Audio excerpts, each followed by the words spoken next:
paciente, né, demanda um outro que o escute enquanto ele morre, é porque a morte precisa ser falada. É com a frase da Maria Lívia Tourinho que eu inicio o nosso bate-papo de hoje. Um espaço criado e pensado com muito carinho para que a gente possa falar dos nossos lutos e dar sentido para os nossos lutos. Meu nome é Lívia, sou psicóloga, sou especialista em luto e hoje eu tenho aqui comigo um convidado muito especial que também é psicólogo, que é o Dimilson. Dimilson, ele é psicólogo hospitalar, paliativista e tem formação em tanatologia, perdas e luto. Dimilson, obrigada pela sua participação e por você estar aqui com a gente para compartilhar um pouquinho sobre toda essa bagagem que você tem aí na sua prática, né, enquanto psicólogo hospitalar e paliativista. Eu que agradeço, Lívia, a oportunidade, o convite, né, de a gente estar aqui para conversar sobre esse assunto tão necessário e que é tão pouco conversado, discutido, né? Isso já fala em si da temática, né, do não reconhecimento dessa dor, desse processo de luto que o profissional de saúde vivencia, né? Então, acho que essa discussão, ela chega em uma hora muito necessária, né? Sabe que tem alguns episódios em que eu venho falando sobre o luto não reconhecido, né? E a grande maioria das pessoas acredita que o luto é só por morte, né? A perda da vida. Uhum. Mas a gente tem diversos outros estilos de lutos por perdas também concretas e mais muitas perdas simbólicas que muitas vezes elas são pouco, não só faladas, mas pouco cuidadas. Sim. E o luto do profissional de saúde é uma realidade, Sim. né? A gente tem diversos profissionais de saúde que não só é o psicólogo e não só é o médico, que eles estão dia a dia em contato com muita dor, muito sofrimento do seu paciente. E esses lutos muitas vezes não são falados e não são cuidados e não tem esse espaço de fala. Sim. Você acredita que essa é uma realidade, que a gente tem de fato esse luto não reconhecido por parte dos profissionais de saúde? Sim, sim. E acho que é importante a sua fala, reforçando que as pessoas elas ficam muito voltadas à questão do luto da morte, né? Então, eu perdi, eu estou no processo de luto. E aí, dentro desse tipo de luto não reconhecido, né, não validado, que é o luto que vivencia o profissional de saúde, ele vivencia vários lutos, né? Então, não só pela perda, pela morte do seu paciente. Às vezes a equipe, ela tá torcendo ali num processo de investigação, não vai ser aquela doença, porque essa doença vai limitar muito essa pessoa, essa doença vai ameaçar a vida dessa pessoa, né? E às vezes aquela investigação chega naquele diagnóstico não esperado, né? Isso gera uma frustração, isso gera uma dor, mas que não é falada, né? A gente vivenciou uma experiência de uma paciente que ela deu entrada no hospital pela UTI e ela teve vários momentos de intubação, foi estubada, até que ela conseguiu sair da UTI. E quando ela foi para a nossa enfermaria de cuidados paliativos, e às vezes as pessoas pensam que o cuidado paliativo é um lugar para se morrer, né? Uma crença errônea, e nós continuamos investigando essa paciente fazendo exames, né? E chegou um momento que a médica desconfiou que seria uma doença oncológica, que não tinha sido suspeito lá na UTI ainda.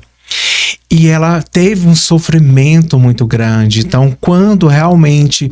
Aí teve um exame, a mastologista falou assim, eu acredito que não seja. Acendeu aquela luz na equipe, né?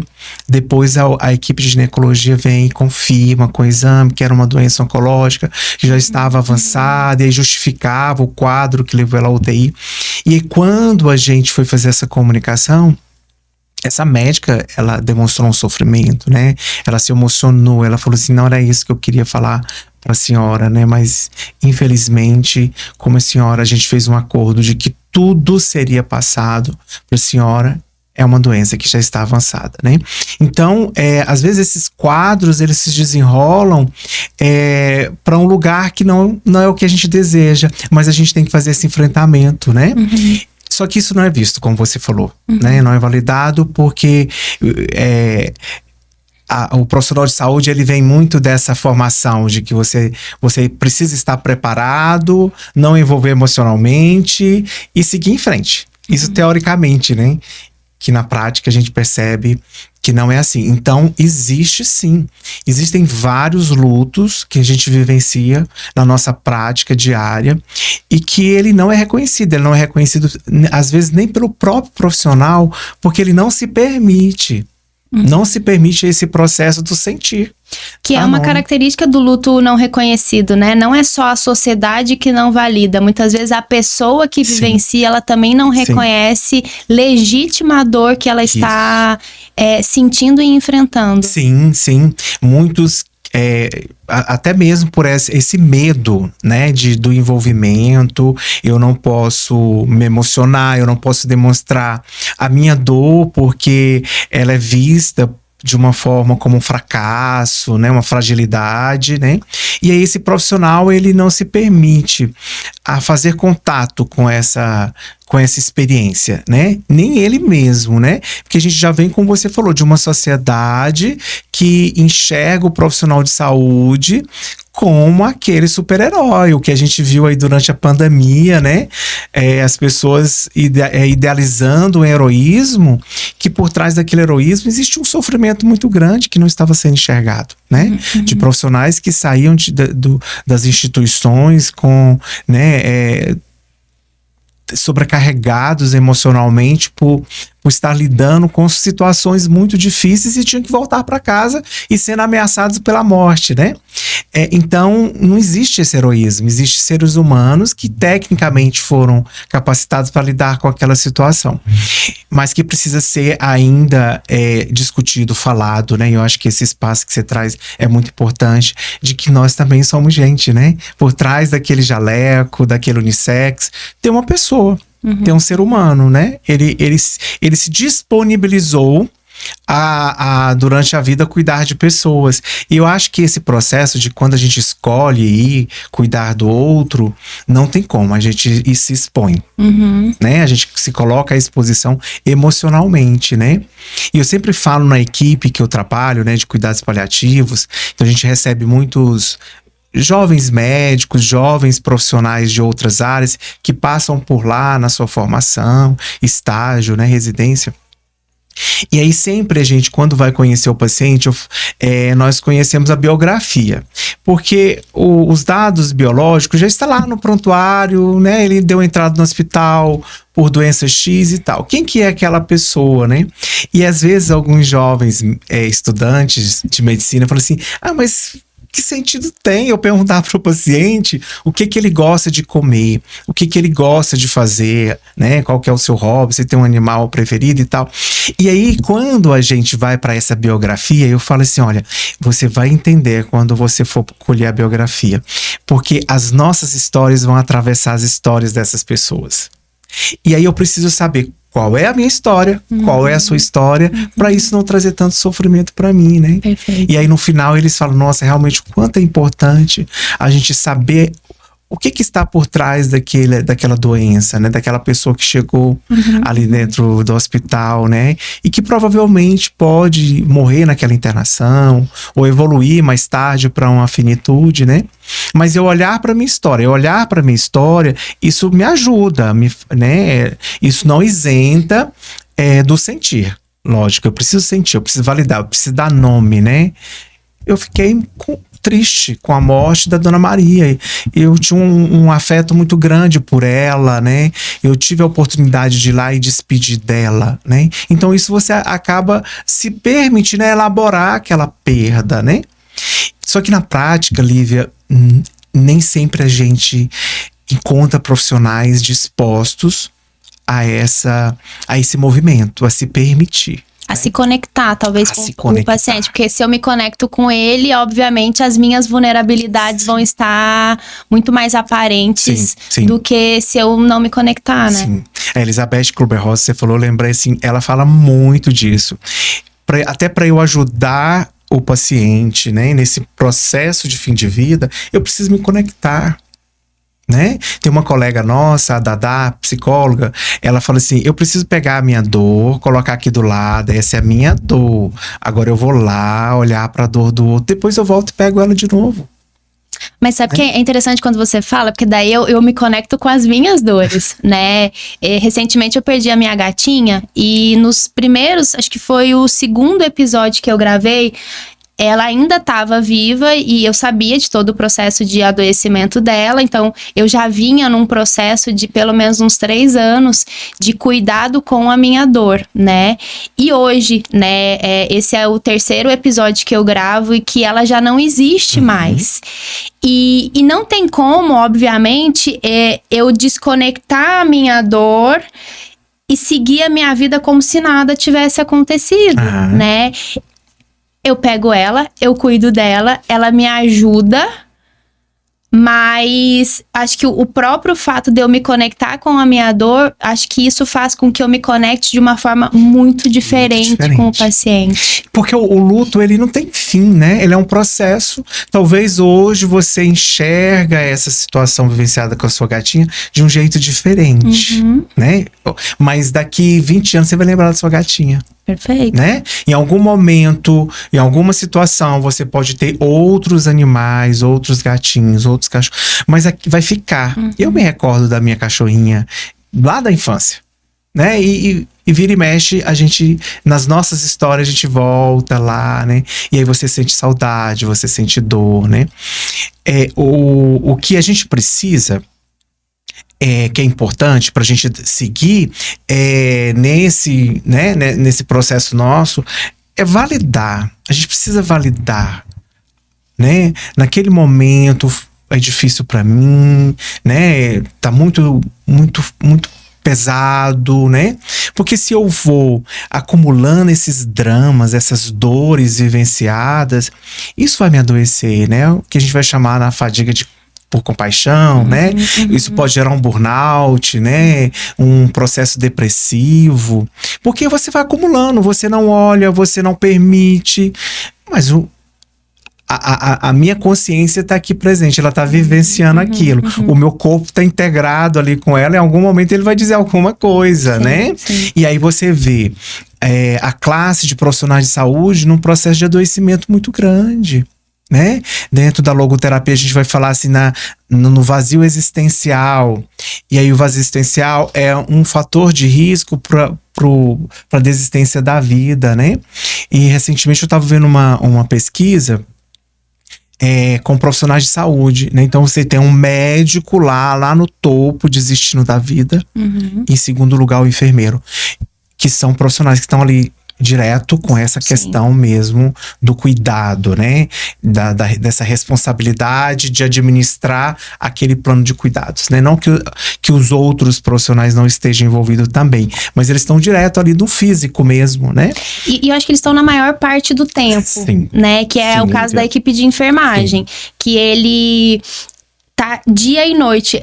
Bom, eu fui residente, eu sou psicóloga hospitalar também, eu trabalhei em hospital durante muito tempo, e hoje eu dou aula de psicologia hospitalar, e uma das coisas que sempre é lugar de fala a gente não trabalha sozinho, em primeiro lugar. Em segundo lugar, o psicólogo dá o horário dele, ele pega as coisinhas dele e vai embora. Ele vai embora. Né? E aí o profissional, que é o profissional da enfermagem, seja o enfermeiro, seja o técnico de enfermagem, ele tá ali no sábado, no domingo, no feriado, em que o psicólogo muitas vezes não está. Não está.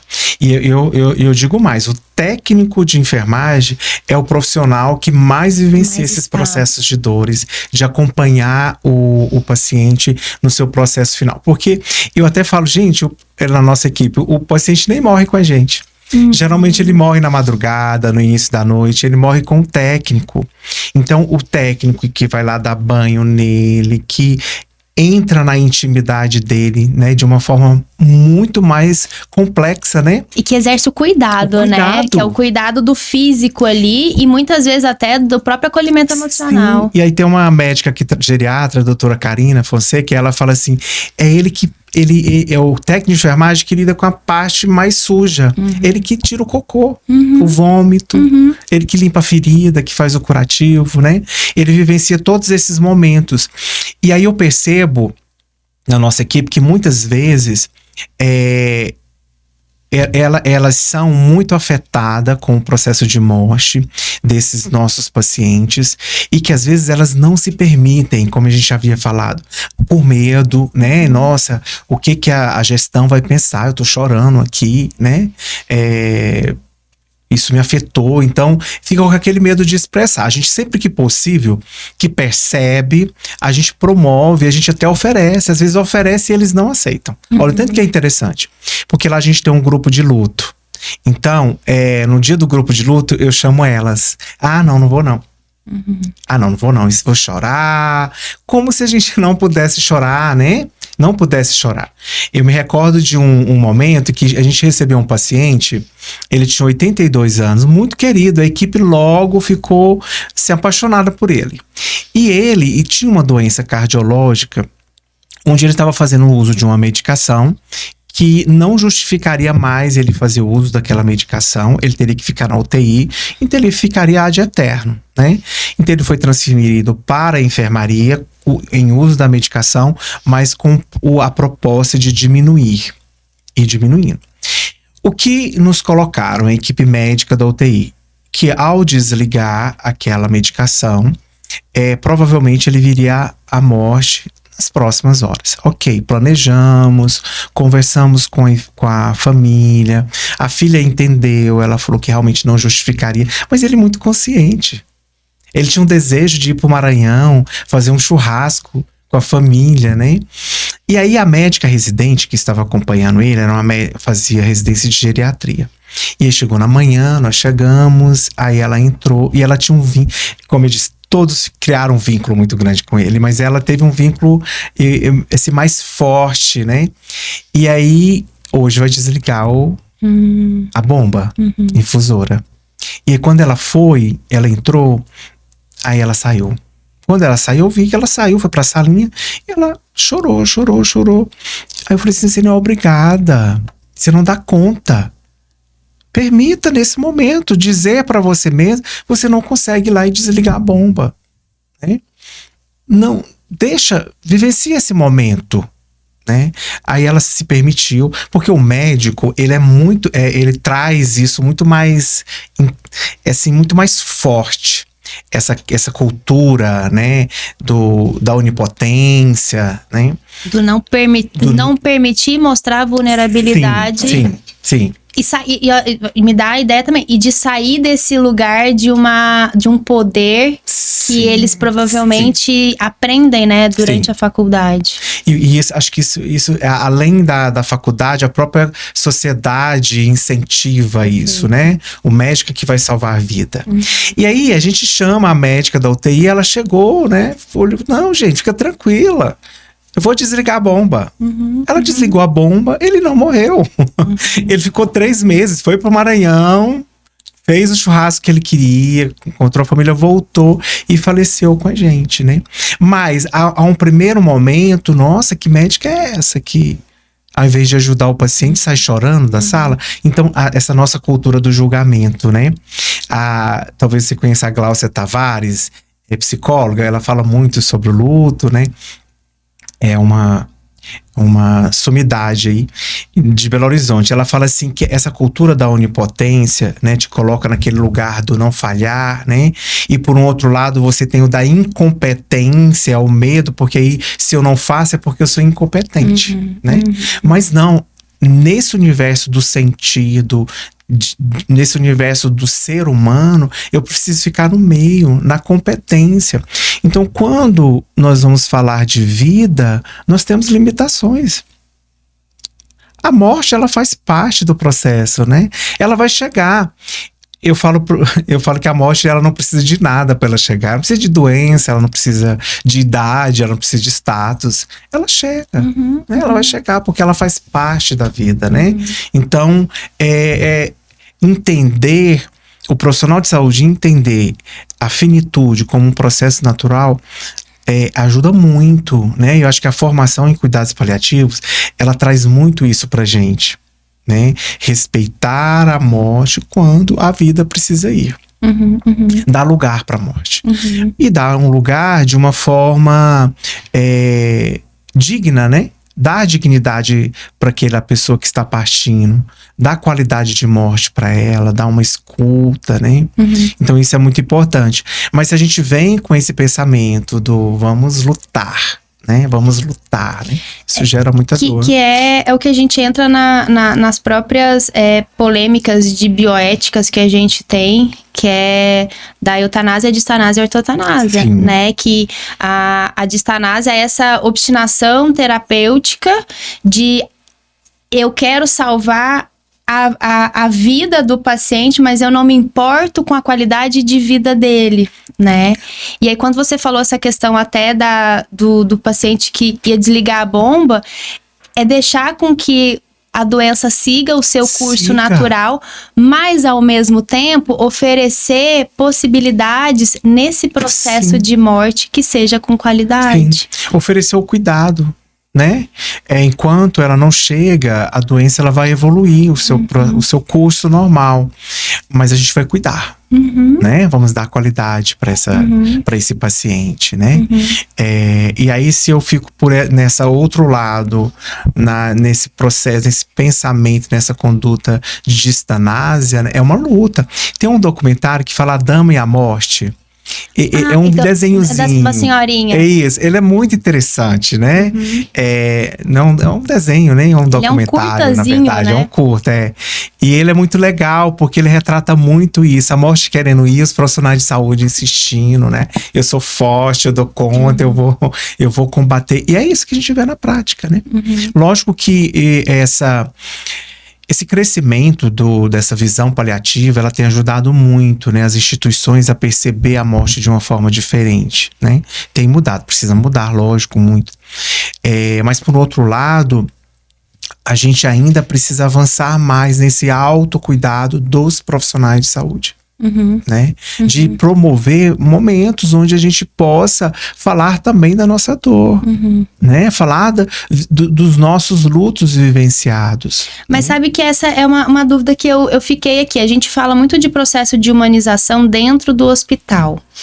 Existe espaço dentro da instituição em que são práticas institucionais para que essa humanização também chegue no profissional? Porque quando a gente pensa em humanização, nos dá a ideia, e não é só isso, humanização, só olhar para o paciente. Mas essa humanização, ela chega nos espaços institucionais? Então, Lívia, dentro da instituição que eu trabalho, isso tem avançado bastante, né? Programas, onde eles têm trabalhado nesse sentido de buscar esse lugar de humanizar também o profissional de saúde. Lá é excelente no sentido da humanização do paciente no atendimento, né?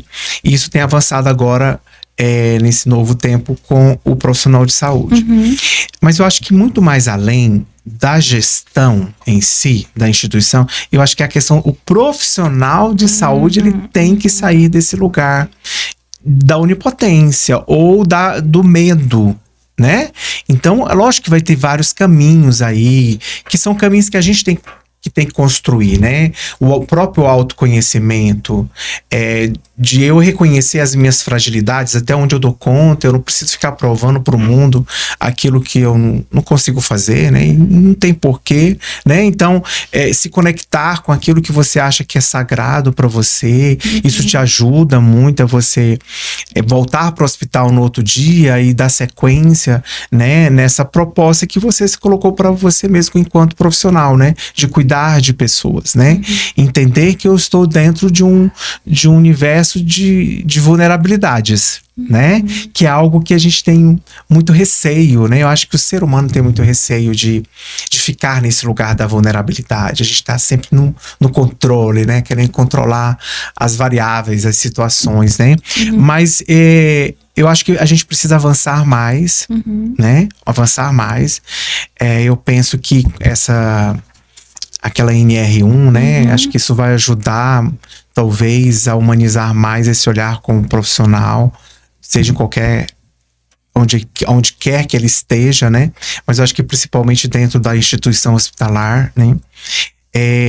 A gente tenta, dentro da nossa equipe de trabalho, sempre quando a gente percebe que a coisa não tá legal, a gente se reúne, nós temos um momento que a gente chama de oração, onde fazemos uma oração ecumênica, né, respeitando todos os credos, onde a gente, peraí, vamos sentar aqui. Essa paciente que eu trouxe como exemplo a médica, ela sentiu muito, ela vivenciou muito essa questão de dar uma notícia difícil para ela, que não era o que ela queria. E aí ela tem um dia que ela apresentou sinais de que ela estava partindo. Então isso afetou muito a equipe. Ela ficou uns 3, 4 meses com a gente, não me recordo ao certo. E aí eu chegaria no hospital à tarde, isso aconteceu de manhã. E aí a nossa coordenadora, a doutora Ana Maria, ela reuniu a equipe. Peraí, vamos falar o que nós estamos sentindo aqui. Então, esses momentos de descompressão, eles são super necessários. 1 minuto, 5 minutos que seja, dá uma parada, né? Vai lá na copa, respira, dá uma respirada e volta, retoma, se conecte com você de novo, né? Quem é antigo sabe, né? Aquele reset que a gente dava no computador, quando ele dava uma travadinha. Vamos dar um reset aqui pra ele reiniciar e a gente conseguir fazer o uso dessa ferramenta de novo. Porque fica muito frio.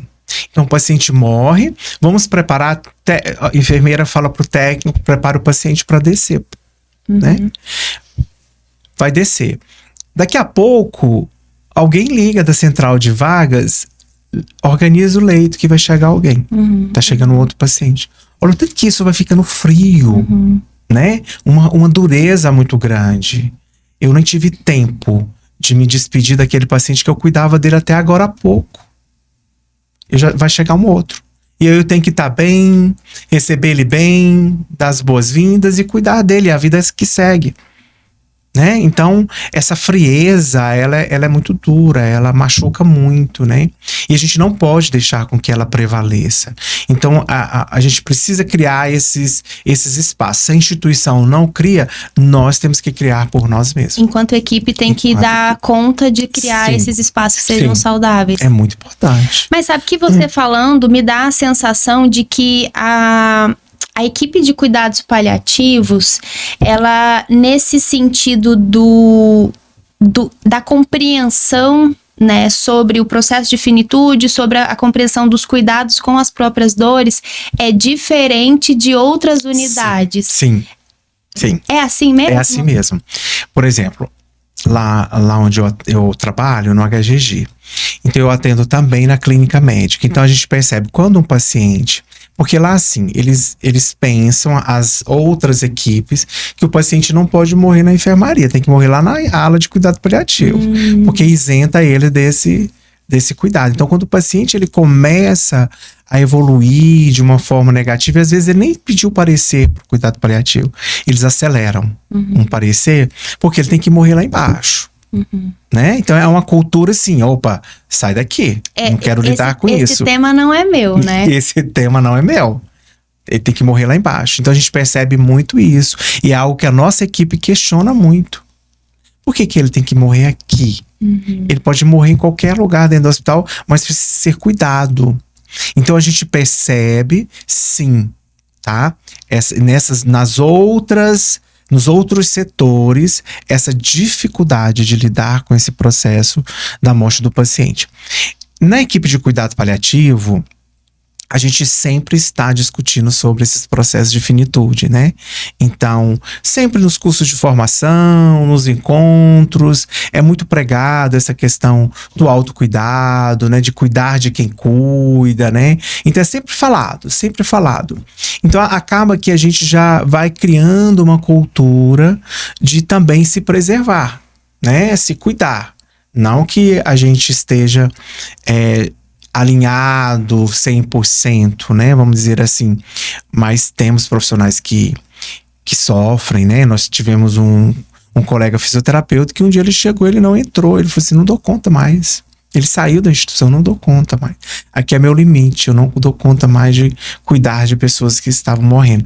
E aí, quando eu te falei da questão da gente conhecer a biografia do paciente para eu reconhecer a minha, por que que essa era uma grande dificuldade? Porque as histórias daqueles pacientes entremeavam com a história dele. Né, com a dor dele que ele trazia lá da casa dele, né, ele tinha uma mãe que precisava, na época, né, de cuidados, eu não lembro, eu não me recordo, mas acho que ela tinha algum processo de demência, né, então aquilo remete à história do profissional. Né? É o dedo na ferida dele, né? O dedo na ferida. E aí, se eu não tiver recursos, se eu não criar recursos próprios para eu lidar com essas situações, com essa dor, realmente, em algum momento, isso vai aparecer. Uhum. Né? Vai aparecer. E aí, a gente vai perceber, vai olhando, e aí são coisas que a gente vai casando, assim, se a gente for costurando, né? Aí você encontra. Equipe de enfermagem tem um alto índice de atestado médico. Eu ia te fazer essa pergunta, se você percebe diferença no processo de lidar com essa temática da perda, da finitude, da morte, dos lutos, nos diferentes profissionais, porque a gente tem, além do médico, do enfermeiro, do técnico, a gente tem o psicólogo, o nutricionista, sim, o TO, o físio, tem unidades que tem fono, tem educador físico, tem um odontólogo, né? Então, assim, a gente tem uma equipe muito grande, multiprofissional. Existe diferença na forma deles lidarem com o processo da própria dor por causa dos pacientes que eles atendem? Assim, existe essa diferença, é bem nítido, né? A equipe de enfermagem apresenta mais atestado médico. Esse ano eu fui fazer uma palestra sobre a Semana da Enfermagem e era justamente falando desse processo do profissional se cuidar, né? E aí eu fui pesquisar, existem estudos que mostram isso. Só que assim, eles não traz essa referência em relação ao cuidado paliativo, à finitude, mas em relação ao cuidado, ao cuidado como geral, né? Então, esse excesso, né, de carga emocional no cuidar e física também, né? Porque às vezes são pacientes pesados que ele tem que dar banho no leito, né? Então, isso é comprovado. Dentro de uma equipe hospitalar, o enfermeiro está sempre à frente na questão dessa ausência no trabalho, né? E aí isso é relacionado a essa sobrecarga. E aí, geralmente, aí você vai abrir mais, ampliar. Às vezes ele trabalha em 3 empregos, né? Ainda tem a questão dos cuidados em casa, né? Então isso acaba sobrecarregando, sim. Eu não achei nada em relação a questão da finitude, né? Se a questão da finitude poderia ser esse fator de risco, né, para o afastamento do trabalho, né? Eu acredito que a questão da finitude, ela acaba atingindo como um todo, a todos os profissionais, né? Pelo que eu vejo, né, assim, na minha prática diária, né? Às vezes é o fono, o físio que se sentiu muito afetado com aquela morte daquele paciente, né? O paciente, como eu disse, geralmente eles morrem em horários que nós não estamos lá. Amanhã eu volto, eu já tenho uma outra pessoa naquele leito, então a gente vai ter que ir lá e atender. A gente tem essas rememorações, né? Eu estava aqui ontem cuidando da dona fulana, do seu fulano, né? Isso gera um desconforto, sim, né? E acaba, com certeza, influenciando aí nesse adoecimento mental, né? Mas sabe que até quando eu falei os profissionais, eu esqueci de uma parte importante. O administrativo também está em contato. Me lembro que quando eu era residente, eu fui residente de emergência e UTI.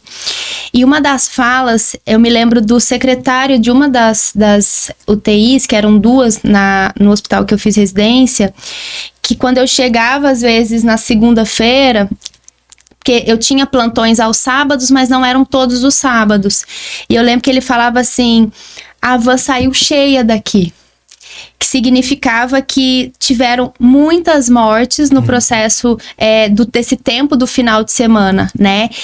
E o administrativo, ele também está incluído. E agora que eu me lembrei, eu falei assim, opa, errei. Porque o administrativo, ele também tem esse contato direto com a morte, com assuntos de temáticas de perda, Lívia, que acionam ele também. E uma outra classe que a gente percebe, o pessoal da limpeza. Da limpeza, pensei isso agora, da higienização. Isso, lá, por exemplo, a gente tem em cada plantão, tem uma senhora que fica na higienização. E a gente tinha uma senhora que trabalhou muito tempo com a gente, a gente falava que ela era fazer parte mesmo da equipe, né, de discussão, porque ela trazia notícia, ela sabia. Ela sabia, às vezes o paciente se conectava com ela, contava coisas para ela que não contava para nós. E ela vinha e dava notícia. Né? Às vezes eu chegava e ela muito simples. E aí ela me chamava de Dino. Ela falava, Dino, o paciente lá do 9 tá chorando, vai lá. Então eles também são afetados, né? As copeiras, esses dias, uma copeira, ela estava começando no trabalho e ela entrou. Na hora que ela entrou, tinha uma senhora que ela estava falecendo. Ela entrou na hora que ela estava falecendo. Já era uma morte esperada, ela faleceu sozinha, tinha uma família já idosa, as irmãs idosas, então ela não teve tanto suporte nesse momento, não pelo fato da família não querer, mas por situações mesmo que impedisse delas estarem lá. E ela entrou para deixar o almoço. Na hora que ela entrou, foi a hora que ela deu o último suspiro. Ela olhou, aí a outra acompanhante falou assim, ela faleceu, chamou a enfermeira. Ela entrou em desespero. Aí eu tive que ir lá, tirar ela do corredor, levei ela pra salinha, fui conversar com ela, fiz ali uma assistência, um acolhimento, né? E ela se sentiu muito bem acolhida.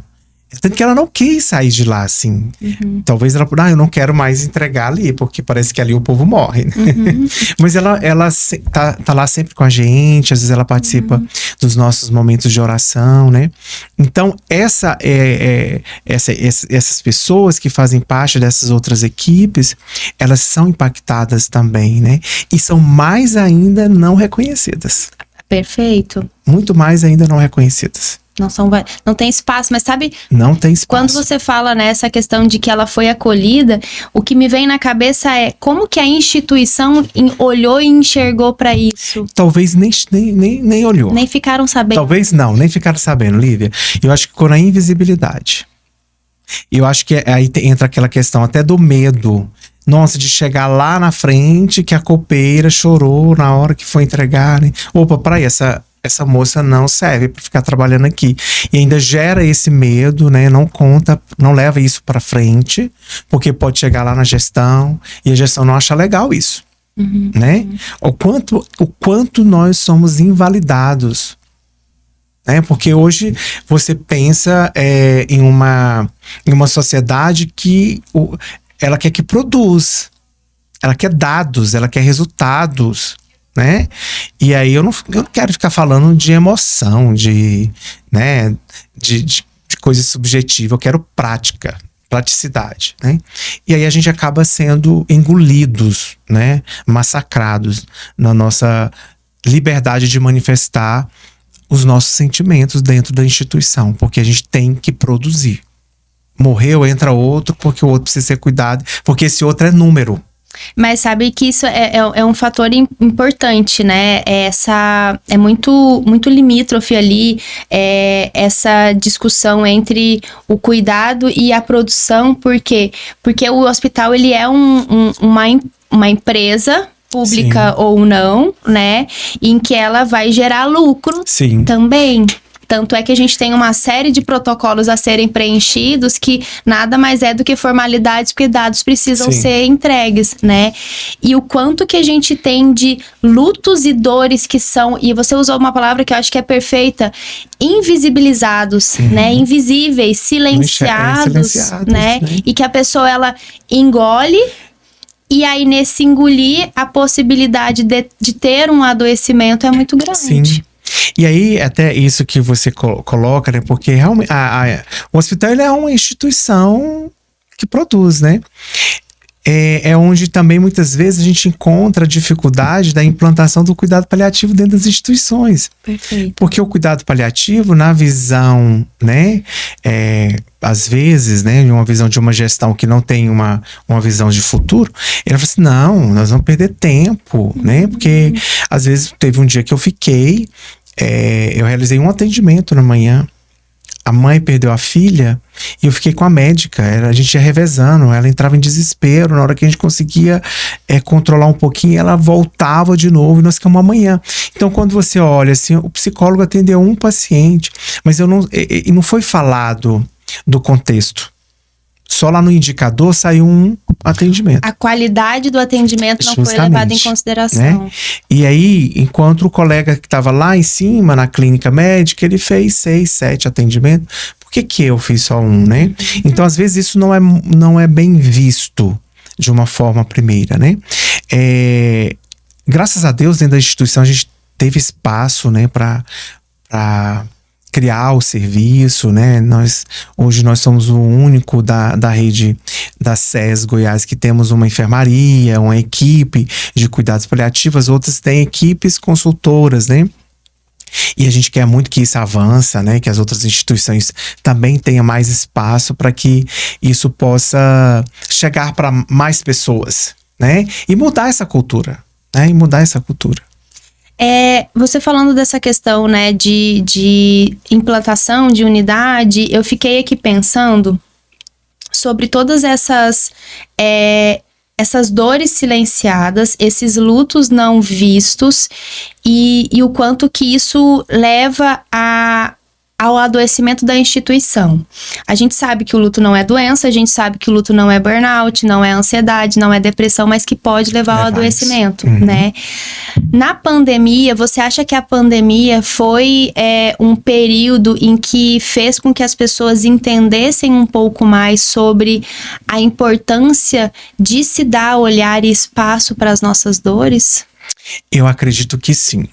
Eu penso que, vamos dizer assim, não sei se é a proposta do universo, da vida, acho que nos colocou frente a uma situação onde nós olhamos para a morte, para a finitude de um jeito muito forçado mesmo, né? Eu tive que olhar, né? Mas eu percebo que parece que a sociedade não aprendeu, né? Acho que ela não sei se essa lição foi bem vivenciada e aprendida, né?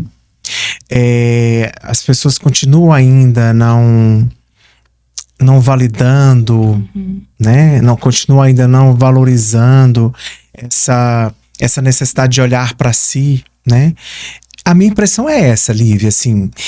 E no dia a dia, na prática mesmo, eu acho que foi uma experiência muito... Eu penso que para aqueles que souberam, né, vivenciar essa situação traumática, de muita dor, mas que trouxe isso, né? Eu vivenciei uma dor muito grande, né? Eu perdi minha tia, meu pai em 15 dias, depois em um ano perdi os irmãos, foram todos, né? Os irmãos dele, ficou só uma, aliás. E parece que não podia se falar, não, tá todo mundo morrendo, tá todo mundo em dor, né? Vamos em frente, a gente precisa enfrentar.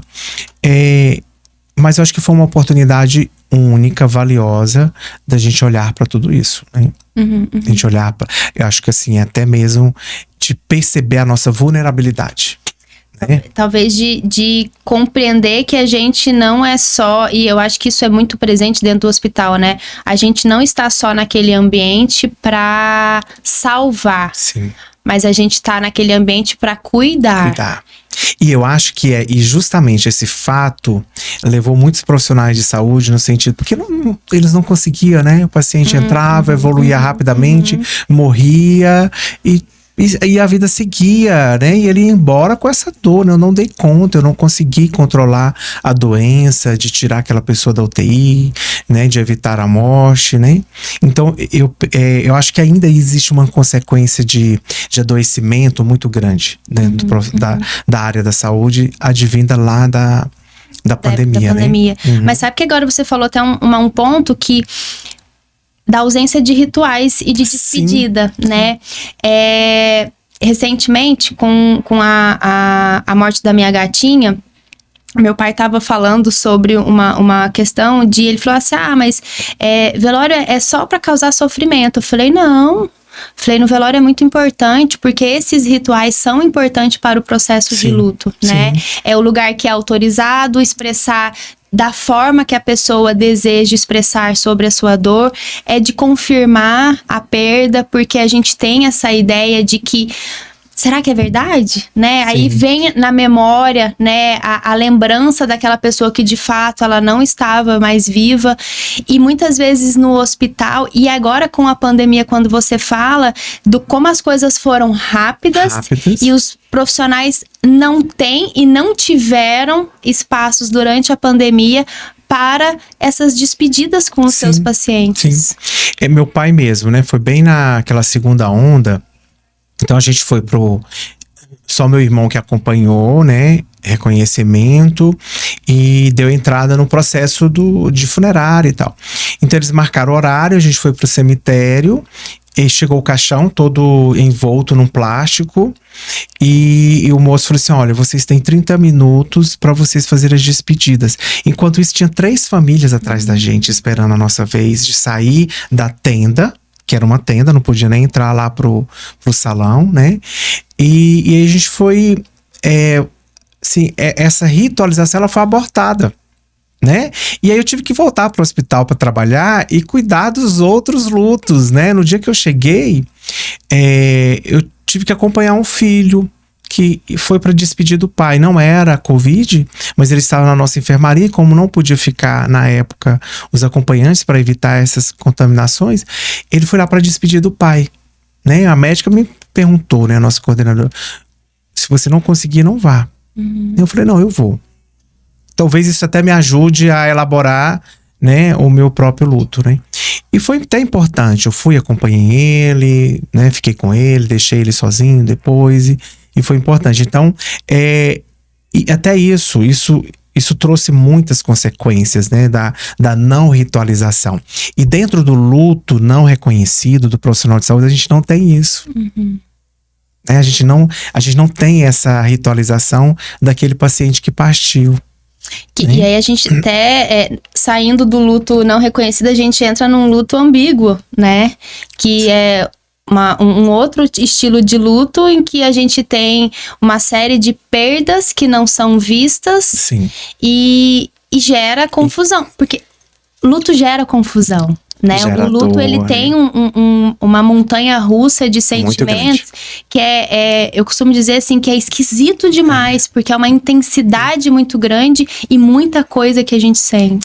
E é interessante assim que meus pacientes de consultório, eles sempre trazem essa fala que você traz, né? Que agora, ontem mesmo eu tava com uma paciente enlutada pelo marido. Aí ela fala assim: nossa, mas tem dia que eu tô bem, eu tô mal, aí daqui a pouco eu lembro de alguma coisa, e será que isso não vai passar?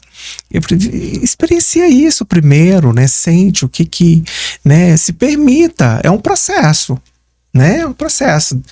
Como eu disse da sua gatinha, daqui 30 anos você vai lembrar de coisas, né? Então é uma confusão, é uma montanha russa mesmo. É um sobe e desce, né? E que não tem cara, sabe? Que eu até fiz um vídeo sobre isso. Às vezes a gente acredita que o enlutado é aquela pessoa que tá o dia inteiro chorando, que não se arruma, que não volta para trabalhar.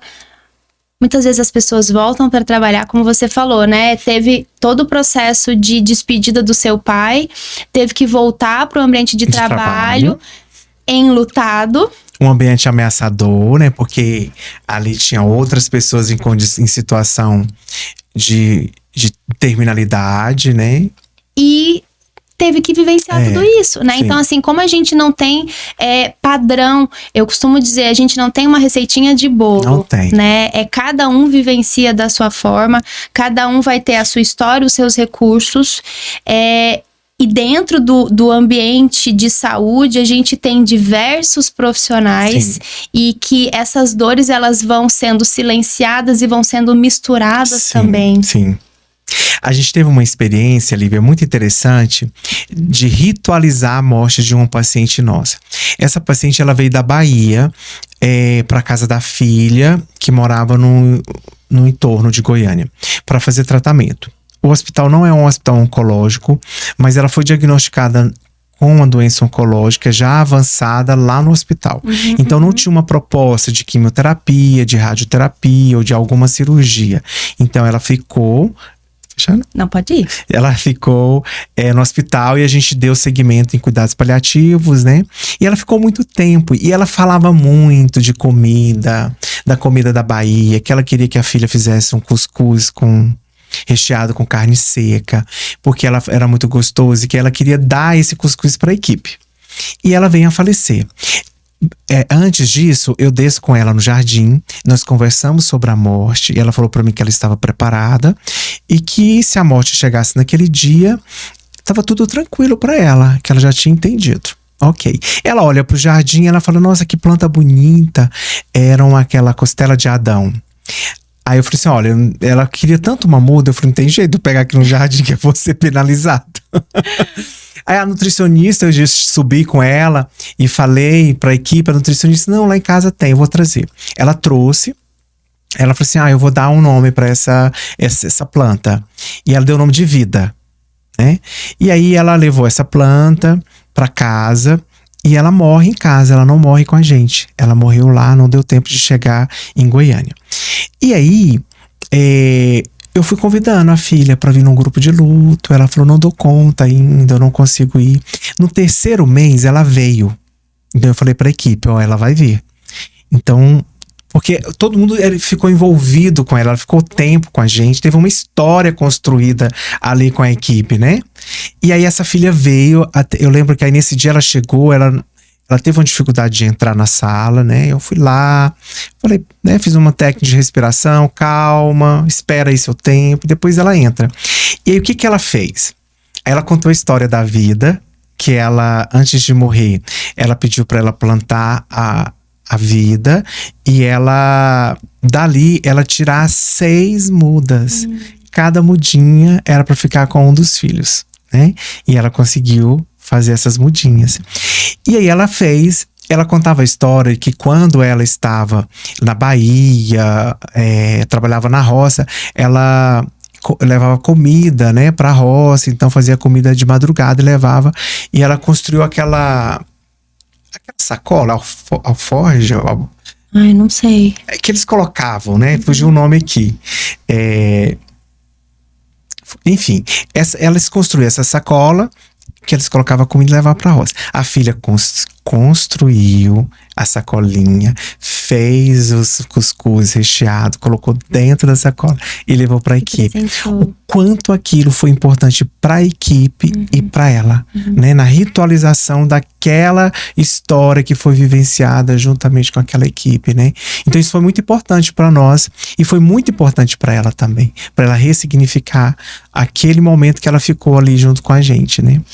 E só pra gente concluir aqui, mas olha o quanto que você fala, me vem até sobre a importância da gente entender que o ritual, ele não é só naquele momento da despedida, né? Que a gente pode ter outros momentos, construir outros momentos de rituais e que esses rituais, eles servem exatamente pra gente dar lugar para as nossas dores. Sim.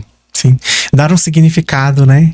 Dar um nome, né? Dar um nome. Né? Que é isso, assim, o que não tem nome é aquela angústia, aquela coisa que nos incomoda e a gente não sabe o que é, né? Quando a gente dá um nome, a gente entende, inclusive, as possibilidades de cuidado que a gente tem. De cuidado que tem, justamente. Edmilson, a gente ficaria muito tempo nesse assunto. É muito bom falar sobre esse assunto, né? Eu sou suspeita também. Obrigada pela sua participação, por você compartilhar a sua experiência, compartilhar um pouquinho da sua história. Eu, né, e eu acho que você também, né, como estudante da temática do luto, acho que quanto mais a gente falar sobre isso, menos tabu vai ser, né? A gente vai voltar para o que já foi um dia da morte, ela ser lidada e tratada como algo natural, que é a nossa única certeza, né? Obrigada pela sua participação. Eu que agradeço, Lívia, né? Isso é muito importante, esse espaço de discussão que você traz, né? Que possa chegar aí para vários profissionais de saúde, várias pessoas que têm interesse, né, no assunto, para que a gente possa pensar diferente, né? E a gente poder dar um olhar mais humanizado, né? Eu nem gosto dessa palavra, mas mais humanizado mesmo, mais amoroso para conosco, entendendo que cuidar do outro é se colocar nesse mundo da vulnerabilidade, é se expor às emoções, mas que a gente precisa validá-las e cuidá-las, para que a gente possa ter mais condições de cuidar de mais outras pessoas, né? Perfeito. Obrigado, a máscara viu? de oxigênio, né? Isso. Perfeito. Colocar a máscara. Obrigada a você que esteve aqui com a gente e que a gente possa falar dos nossos lutos e das nossas dores e dar sentido para os nossos lutos.